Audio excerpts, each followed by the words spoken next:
छत्तीसगढ़ का सबसे तेज चैनल में आपका स्वागत है। चलिए बढ़ते हैं खबरों की ओर। बेमेतरा जिले में धान खरीदी को लेकर किसानों की मुश्किलें कम होने का नाम नहीं ले रही हैं। समय पर टोकन न मिलने और रकबा कटौती की समस्याओं के बीच अब शासन ने एक और नया नियम लागू कर दिया है। अब किसानों को धान बेचने के लिए पहले आवेदन करना होगा, जिसके बाद नोडल अधिकारी खेत और घर जाकर भौतिक सत्यापन फिजिकल वेरिफिकेशन करेंगे। रिपोर्ट सही पाए जाने पर किसान का टोकन जारी हो सकेगा। बेमेतरा जिले में अभी तक 17,000 से ज्यादा किसानों का नहीं कटा टोकन। सरकार के इस फैसले से किसानों में भारी नाराजगी देखी जा रही है। अब सीधे टोकन नहीं कटेगा, पहले आवेदन, फिर जांच और फिर टोकन। नोडल अधिकारी घर और खेत जाकर देखेंगे कि धान किसान का ही है या नहीं।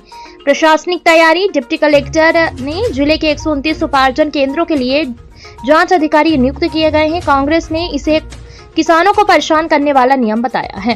बेमेतरा जिले में धान खरीदी की प्रक्रिया इस साल विवादों के घेरे में है। अब तक किसान ऑनलाइन खरीदी केंद्र जाकर आसानी से टोकन प्राप्त कर रहे थे, लेकिन अब यह अधिकार उनसे छीन लिया गया है। अब किसान को टोकन के लिए आवेदन देना होगा, जिसमें धान की मात्रा और रकबे की जानकारी देनी होगी।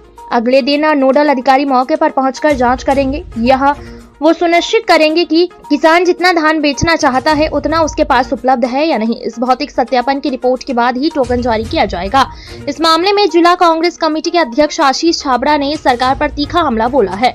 उन्होंने कहा कि सरकार शुरू से ही किसानों का पूरा धान नहीं खरीदना चाहती, इसीलिए हर दिन नए नए नियम बनाकर किसानों को प्रताड़ित किया जा रहा है। दूसरी ओर प्रशासन ने व्यवस्था को दुरुस्त करने के लिए जिले के 129 उपार्जन केंद्रों पर सत्यापन के लिए अधिकारियों की तैनाती कर दी है। अब देखना होगा कि इस नई व्यवस्था से धान खरीदी में पारदर्शिता आती है या किसानों की कतारें और लंबी होती है। वो परेशानी हो रहा है सब, अब एक फिर से नया निकाल दिए सत्यापन करके टोकन कसने के। देखिए, हम लोग शुरुआत से ही बोल रहे थे कि भारतीय जनता पार्टी की विष्णु देव साय जी की जो सरकार है वो छत्तीसगढ़ में किसानों का धान खरीदना नहीं चाहती। एक एक दाना धान खरीदी के वादे करके भारतीय जनता पार्टी ने छत्तीसगढ़ में सरकार बनाई और सरकार बनाने के बाद लगातार अपने वादों से मुकरने का काम विष्णुदेव साय जी की सरकार कर रही है। लिमिट उन्होंने जानबूझ के ऐसे तय की थी कि 50% भी धान की खरीदी छत्तीसगढ़ में उस लिमिट के हिसाब से नहीं हो पाएगी। टोकन के लिए किसान बीच में परेशान रहे।